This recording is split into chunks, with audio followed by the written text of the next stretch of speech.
সাগরে গোসল করার সময় হঠাৎ খেয়াল করলেন আপনাকে সাগর খুব জোরে টেনে নিয়ে যাচ্ছে এবং সাগরের মাঝের দিকে টেনে নিয়ে যাচ্ছে, কিছুই বুঝতে পারছেন না এবং এই টানটি খুবই জোরে। এবং এই ব্যাপারটি আপনার সাথে যদি ঘটে তখনই আপনি বুঝবেন আপনি রিপ কারেন্টের কবলে পড়েছেন।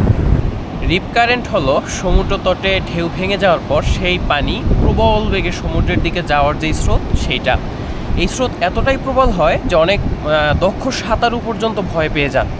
রিপ কারেন্টে পড়লে সাধারণত মানুষ ভয় পেয়ে স্রোতের বিপরীতে সাঁতার কাটা শুরু করেন এবং এই বিপরীতে সাঁতার কাটার ফলে তারা একটা পর্যায়ে ক্লান্ত হয়ে যান এবং ক্লান্ত হয়ে ডুবে মারা যান।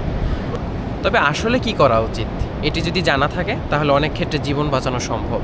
রিপ কারেন্টে পড়লে স্রোতের বিপরীতে নয়, বরং এর সমান্তরালে ডানে অথবা বামে সাঁতার কাটতে হবে।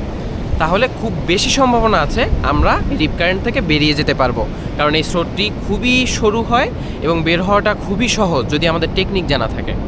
আর যদি কোনোভাবেই আপনি নিজে বের হতে না পারেন তাহলে স্রোতের উল্টো দিকে সাঁতার না কেটে বরং হাতের ইশারা দেওয়ার চেষ্টা করবেন, দূরে যারা থাকবে তাদেরকে দেখানোর চেষ্টা করবেন এবং ভেসে থাকার চেষ্টা করবেন। হেল্প আসা পর্যন্ত ভেসে থাকতে পারলেই হবে।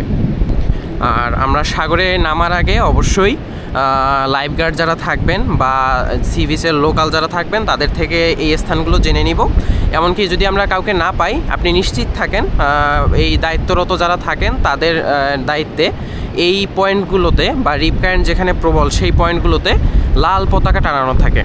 তো আমরা সেই লাল পতাকাগুলো ফলো করব এবং এই নির্দেশনাগুলো মেনে চলার চেষ্টা করব, তাহলে আশা করি আমরা কোনো রকম বিপদে পড়ব না। ধন্যবাদ সবাইকে।